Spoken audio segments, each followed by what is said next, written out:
Hello there, my beautiful friends, and welcome to the Duality of Life podcast. So beyond grateful that you're here joining me for this one.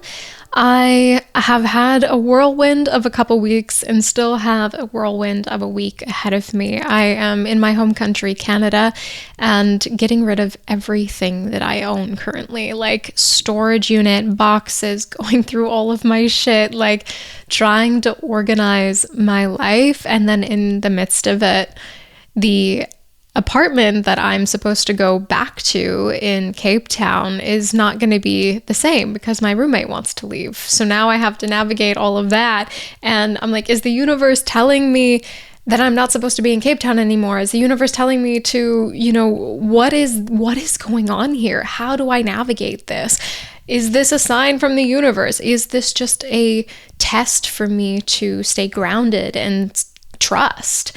And sometimes there are just so many things going on outside of us and in our own personal sphere that we don't know how to interpret. And I can't give you clear explanations or particular signs to look for to make sure that the universe is doing it. Like at the end of the day, everyone has their own unique experience, and there are certain things that resonate with everybody differently. So you may have a certain association with this thing and the other person has a different association with that same thing. So to say that there's one particular way to know that something is right for you is just not accurate. And I think a lot of the time we are seeking that one specific thing or feeling to tell us that it's right for us, instead of just being present in the moment and connecting with whatever the feeling is that is brought up in that particular situation. And for myself, when I first got that text message, it was just overwhelm. It was anger. It was annoyance. It was frustration. It was sadness. And these feelings have been cycling because I know that I'm here in Canada doing the right thing. I know that. I know that I am clearing out my stuff. I'm selling everything.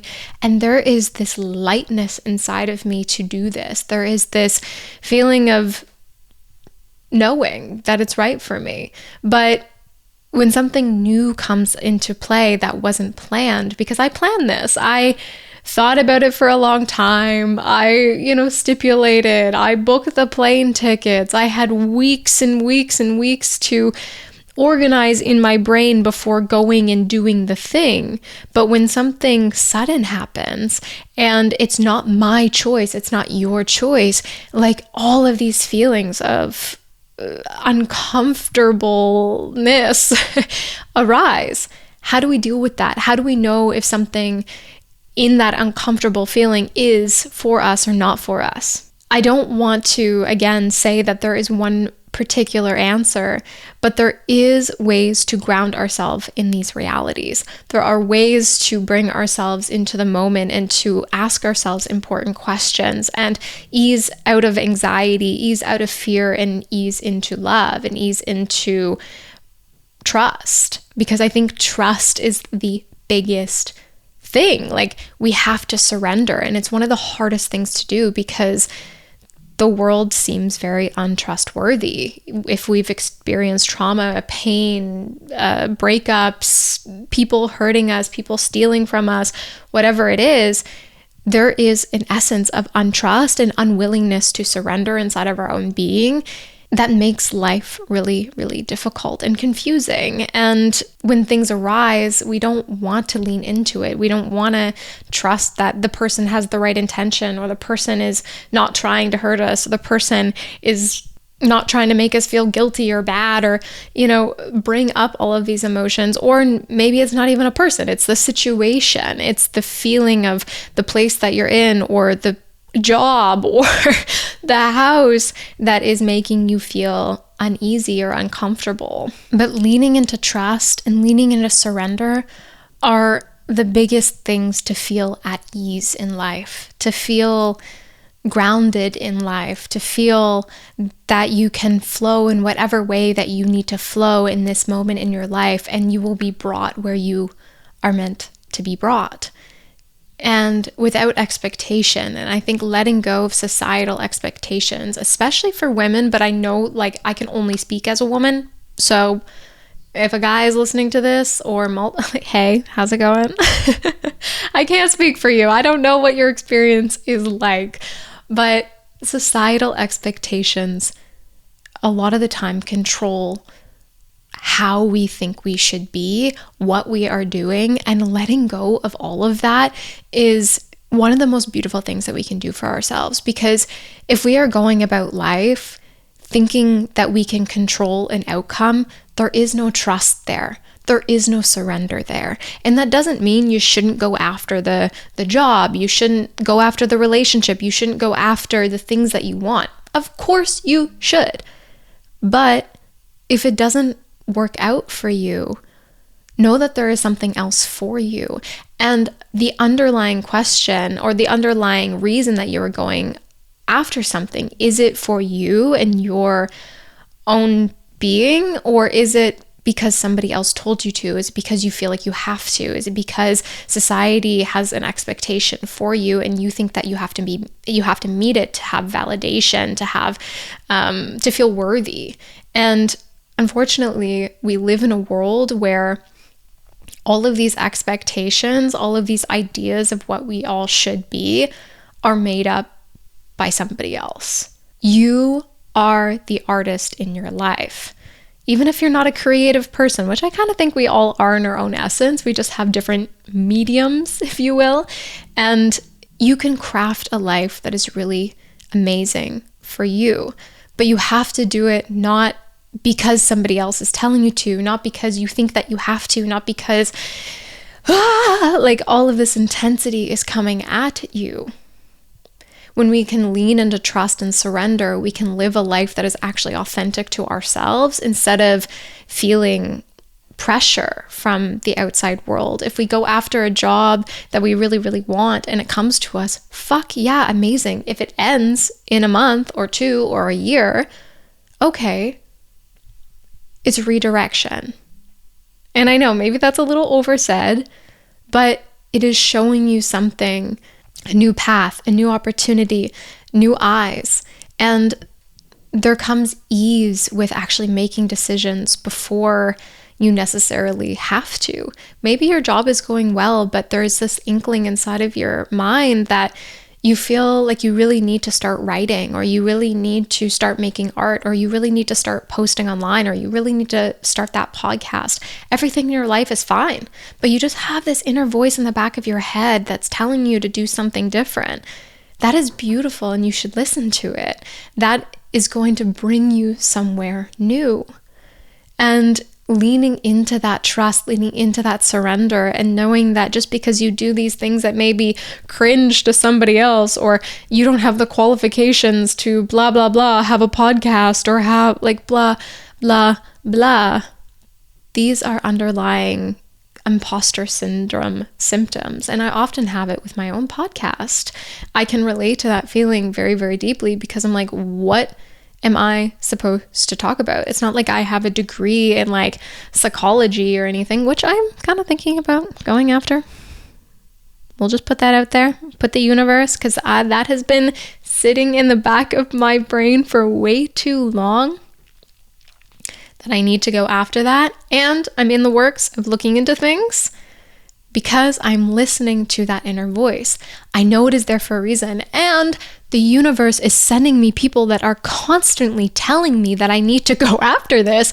And it's not from a societal expectation. It's just like, people, you should like think about going to school for psychology. And I'm like, damn it. I know, universe. Like, can you be any fucking louder? Like, I get it. And sometimes we just procrastinate these things. We put them off and we don't want to listen to it because it's easier to live in the comfortable zone that we are in instead of taking the little bit of extra time or the effort to chase a new dream. So ask yourself, just because everything is okay now and you're living in all right time, is there something that is itching at you in the back of your mind? What is one thing that you could do today or tomorrow or this week to chase after that dream? we often, I know myself, and I think many people can relate to this. When we have a dream, we think of all of the things that we have to do. Like, oh my goodness, how am I going to do this before I do that? But I have to do this before I can do that. Our brain just doesn't shut up. And then we just sit there and don't do anything. We put it off. How can we lean in to trusting that that little inkling inside of our brain is for us?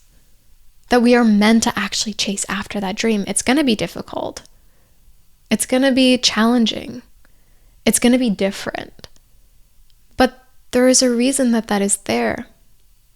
And surrendering into it is a signal to the universe, the signal to yourself that you actually want it.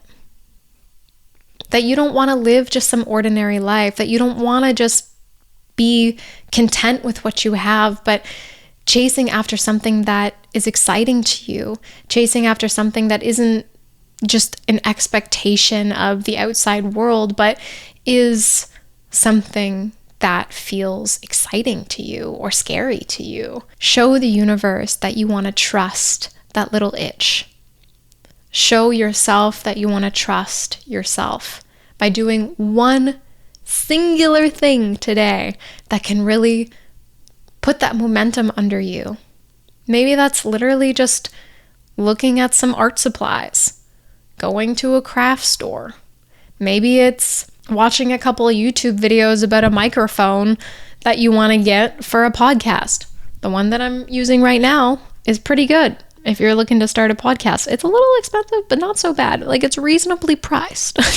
If you're watching this on YouTube, you would have, saw my little show here. Not sponsored, by the way. It should be.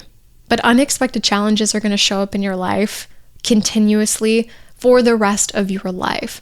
If it's not this thing, it's going to be something else. If you want a family, you have this problem now, but then, your son is going to be bullying somebody at school in 5 years, or your daughter is going to be bullied at, there's always going to be problems that we have to solve. So how can we create a life of trust and ease and surrender within inside of our own selves and within inside of the greater world around us? How can we lean into groundedness instead of being reactive? Because if we can't handle our own problems when we're single, how are we going to handle the problems of a business one day that we want to start, or the problems of a relationship that we want, or the problems of children that we want? How can we be the best version of ourselves inside of these situations? How can we listen to these little itches to actually live in an authentic way, even though it may be challenging to get there, although it may be different than what we are used to get there?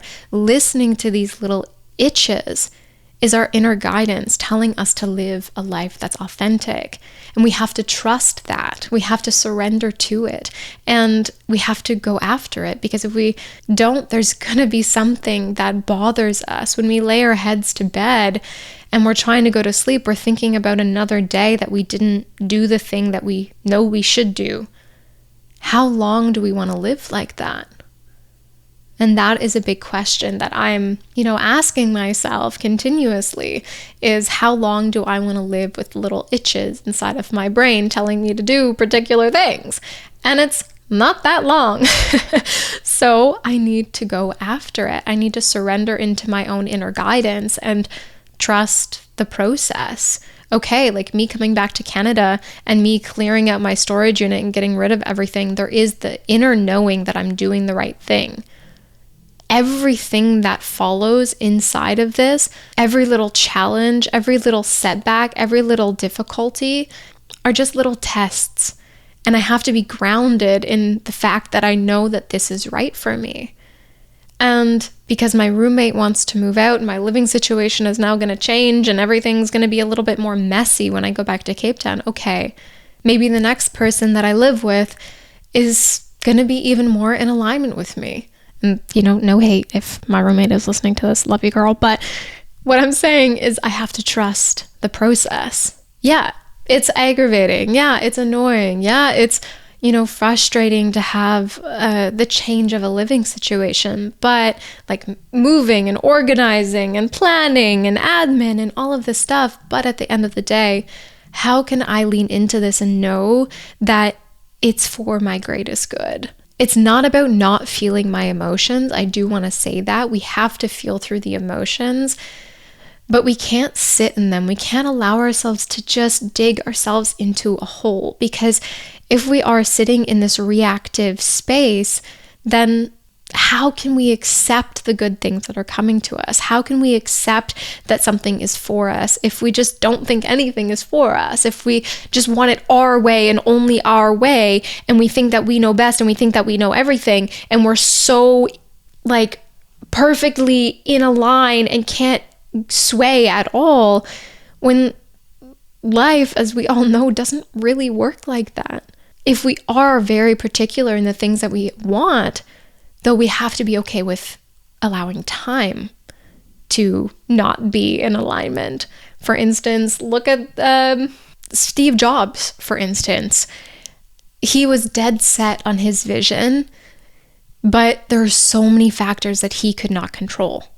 Like how things went business-wise, how people perceived the product, how people perceived him, his personal situations outside of the business, the timeline.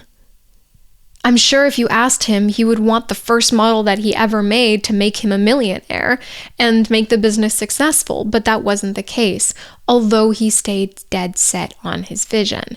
So he's not the greatest example in a person, but I will say that if you are dead set on a particular vision, one, ask yourself if it's because you want that or because there's some outside influence telling you that you should have a baby by the time you're 30, like things like that. Ask yourself why you're feeling like that and have that inner dialogue going on. But if there's, a different vision, like that you need to go to school and you need to gain these grades to get to this level of blah, blah, blah, okay, be dead set on your vision. But trust the process. You can't have everything in your way all of the time. And if you're so uptight that you can't enjoy the process, what is the point? Because that expectation of your life, having the baby by the time you're 30 or getting married by the time you're this age, or like having the car, the house, or the whatever, a lot of the time these are outside influences that are coming at us that make us feel unworthy if we don't have them. The world that we live in is made up by another person. The outside world that we live in is made up by another person. Whether that be at the influence of media, at the influence of the patriarchy, systems that have been in place for hundreds and hundreds of years, mindsets that we are continually breaking out of. And I just want to take a second to be so happy as a woman to live in the age that I am in a first world country with first world opportunities. Like, that is so fucking amazing right now. And I am so proud of the women that fought for these opportunities and made this available for me. And for me, taking a second to really honor the evolution of the place that I'm in, or the people that brought the things that I now have here, made them possible, really grounds me in the fact that change is possible. Going after a dream and achieving that, although there's going to be twists and turns, it is possible to make a reality that I want real. That little itch inside of my brain, how can I trust it? How can I lean into it? How can I be present with it? Be present with myself in the moments leading into it, in it. And a lot of this has to do with self-worth. Self-worth and value, growing these things will allow us to surrender into trusting ourselves, trusting that although something shitty may happen, it's a redirection, it's a realignment, it's an opportunity to live more authentically. I've talked a lot about shame, particularly in the last several episodes, because I think it's a really huge driving force for the world. And when we are sitting in shame and unworthiness, we are more likely to be manipulated, controlled, and profited off of. And getting ourselves out of this state of being is one of the most powerful things that we can do for ourselves. Really understanding our value and our worth in this world can help us live authentically, because we're not influenced then by the person telling us to do this, or the person telling us we should be doing this, or the person that tells us that we should have this by this age and this timeline. Fuck that. If you're living in alignment with yourself, if you're trusting those itches, if you're trusting the outside world in everything that flows your way, or at least can take it, handle it, hold it, look at your own emotions. What is it causing inside of you? Ask those questions. See, healing and living an authentic life does not mean never feeling difficult emotions ever again. And I think that's what we expect in some weird way. If we have this thing, then we're going to be happy. If we reach this goal, then we'll finally be happy. If we have this expectation met, then we'll finally be happy. Come to have all of these things, and then we have different expectations. We have different things that we want. We have different goals. And then when those get met, then we'll finally be happy. No. It's about being present in those moments and asking ourselves, how can we be happy or satisfied in this moment, even if we are in the depths of our feelings? It's acceptance. Okay, what is acceptance? It's trust. It's surrender. It's knowing that all of these things are guiding you. And in those difficult emotions, are you resisting the change? Are you resisting living in alignment with yourself? Because that's just going to create more turmoil in your life. That's going to create more turmoil inside of yourself. You're telling yourself, you can't do this because of this. Well, what if you could just do it? What if you could live the life that you really want? And I'm not saying, because I think there's like this financial expectation or like abundance and like rich mindset, and like not everyone's going to become a millionaire, and that is okay. Like, you don't need $1 jillion to live a life that is fulfilling, to live a life that is satisfying. And if you're constantly chasing like monetary gain, you're going to come to a point where most rich people will say this, is it actually doesn't matter that much. And it's easy for them to say, I'm going to say that, but no, but for real, if you have opportunity, basic necessities, and the willingness to pursue your dreams, sacrifices will always have to be made. Difficult emotions will always have to be dealt with, or felt, I should say. And that is just life. But if we are listening to these little things telling us to do what we want to do, or share, or create, or these little itches, if we're listening to those, rest assured we are living in alignment with ourselves. Okay, so how can we ground ourselves? Self-soothing practices, journaling practices, being kind to yourself, giving yourself grace in this human experience. Knowing that not every single horrible emotion that you feel is undermining your value. There are certain voices inside of our head that we just need to stop fucking listening to them, because a lot of the time they are just weird tactics and scare tactics that have been placed on us from the outside world. And the longer that we are sitting in this shame, the less likely we are going to live authentically and happily. Because if the authentic and happy us is not acceptable from the outside world, oh my goodness, we are never going to go after it. So I encourage you today to do something with that little itch inside of your brain. Do one thing to go after that dream that you have today. Don't think about all of the other bullshit. What is one small thing that'll maybe take you like 15 minutes? A little Google search, a couple little YouTube videos, Maybe calling a friend and asking them because they've been in the same situation. Making that phone call, organizing that date, whatever it is. What is one thing that you can do today? I triple doggy dare you. I did it. I said it. You gotta do it now. That's how it works. Triple doggy dare. Invite playfulness into your life. Invite surrender. Invite acceptance. Invite kindness into your life.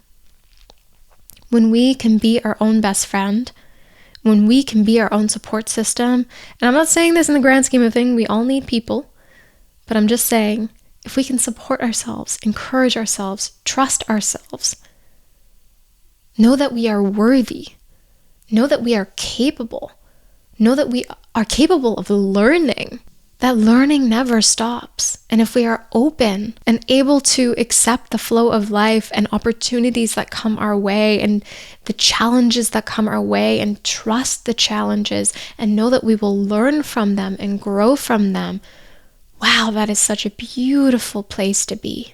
Do not allow societal expectations, your own inner dialogue to control your life. Because sometimes those voices need to shut the fuck up so you can do what you need to do to live in your highest alignment. Those nasty little voices inside of your head telling you that you can't do it, telling you that you shouldn't do it, telling you that you're not enough to do it, telling you that you don't have the right blah, blah, blah, blah, blah, whatever it is. Like, that is so dumb. Those voices are so dumb. And that's not to invalidate your emotions. Of course, feel them. But know that you can create a reality that is so beautiful for you. It is possible for you.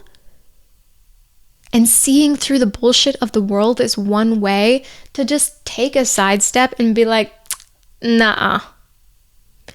All of these scare tactics, all of these Instagram influencers, TikTok influencers, degrading our self-worth, incentivizing us to be, compare ourselves to them. It's what gets clicks. It's what gets likes. Because when people feel angry or upset or rattled by something, they're more likely to engage with it. So the algorithm feeds these things, right? So if we're constantly consuming content that makes us feel bad about ourselves, girl, you gotta not. Boy, you gotta not. There's this weird thing on the internet that I've seen where there's like an encouragement, but also shame-based mindsets that are like really attracting people. This masculine, feminine bullshit, this, let me tell you 10 ways to, increase your feminine energy, or like, let me tell you exactly what you need to do to like attract this person, or like, let me tell you.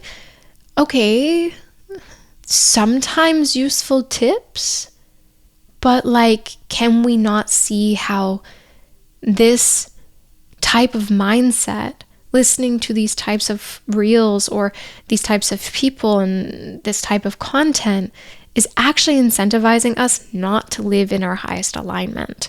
It's telling us how we should be. And if we listen to that, then maybe we'll be attractive enough to get the thing. And if we listen to it, then we'll be perfect enough to achieve the goal. And if we just stay in this mindset, then we'll be perfect enough to get the opportunity. Or if we just do this, then we'll be, we'll manifest this and da da da da da da da da. Living in alignment with yourself is being in connection with yourself. You have to know yourself.